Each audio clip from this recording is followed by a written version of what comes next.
Dictation start now.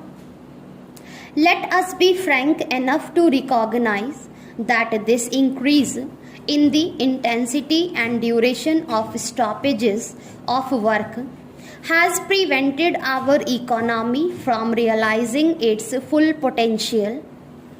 Whichever party to the dispute may have emerged victorious from these confrontations, so far as the nation is concerned, the strikes have inflicted unmitigated loss. We need industrial harmony not for the benefit of the classes who control the means of production, not for the further advancement of the affluent section of the society, but for the sake of the poorer masses who suffer an erosion of their low standards of living as a result of these interruptions in production. The unemployed whose only hope lies in a higher rate of capital formation and investment, whether in the public or in the private sector, suffer most in the process.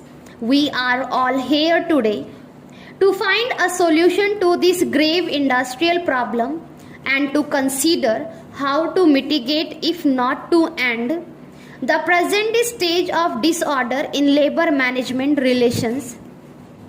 The Ministry of Labour has made several suggestions to promote industrial harmony, such as ending the multiplicity of trade unions, the recognition of a single bargaining agent, and so on. These lead to other related issues, such as how to promote internal leadership within the trade union movement and what agencies should be set up to consider and resolve disputes as they arise. My friend tells me that these points were set out more as a basis for discussion and to help in your deliberations. I do not wish to go into these issues in details, nor to prejudge or prejudice the discussions, but may I suggest that you evaluate these points and any other with one criterion, whether they will increase or reduce industrial disputes. Trade union leaders have always been in the vanguard of progressive forces in our public life. Whatever their other differences, they have stood for the uplift of the poorer section of the society and for the subordination of personal interest to larger ones. They would be untrue to the tradition if they do not focus their attention on the problem of augmenting production at this critical juncture, when apart from our other problems, 3 million victims of the region of terror unreleased across our borders have sought refuge in our land. The shortfalls in production have also affected government revenues and reduced potential levels of investment. The working class and their leaders have been among the foremost in urging the expansion of the public sector and the nationalization of key sector of the economy. The government and the public are therefore entitled to accept of workers in public enterprises greater devotion and dedication to work than has been so far evident. I must admit that there is a scope for the improvement of communication between management and workers in public enterprises. I do not think that it is enough to give workers representation merely on the board of management. We need to involve them more intimately in the problems of the enterprises at various levels. We constantly hear of the need to check the concentration of economic power in the hands of a few in the private sector.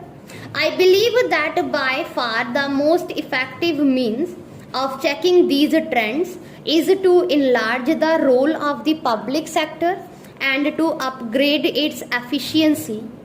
The formidable managerial problems of the public sector need immediate attention, but the acceptance of a greater measure of discipline and dedication on the part of labor in public enterprises is also an essential element in our strategy to make the public sector the pace setter in our economy. It is hardly necessary to remind you that labor is a major participant in the productive process, and the quality and intensity of its efforts are critical in increasing the rate of growth production and therefore of investment in the economy. The demands for higher wages and other benefits by organized labor are understandable, but these have to be perused within a policy framework which pays due regard to the general state of the economy and the interest of the unemployed. In a country like ours, where there are millions of unemployed and underemployed, what is needed is a fair distribution of opportunities for gainful employment.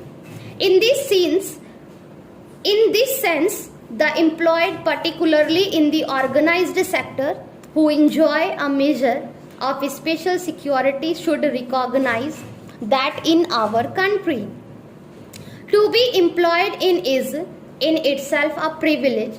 Hence, they should not merely seek unilateral gains for themselves, but should also have some compassion for those who are willing to work yet are unable to do so because of the comparatively low rate of capital formation.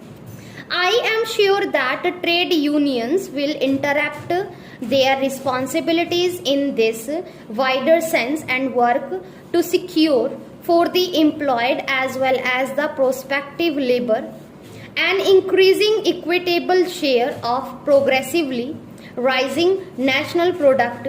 Our country has gone through a very difficult period, but there is very indication that we are poised for rapid advance.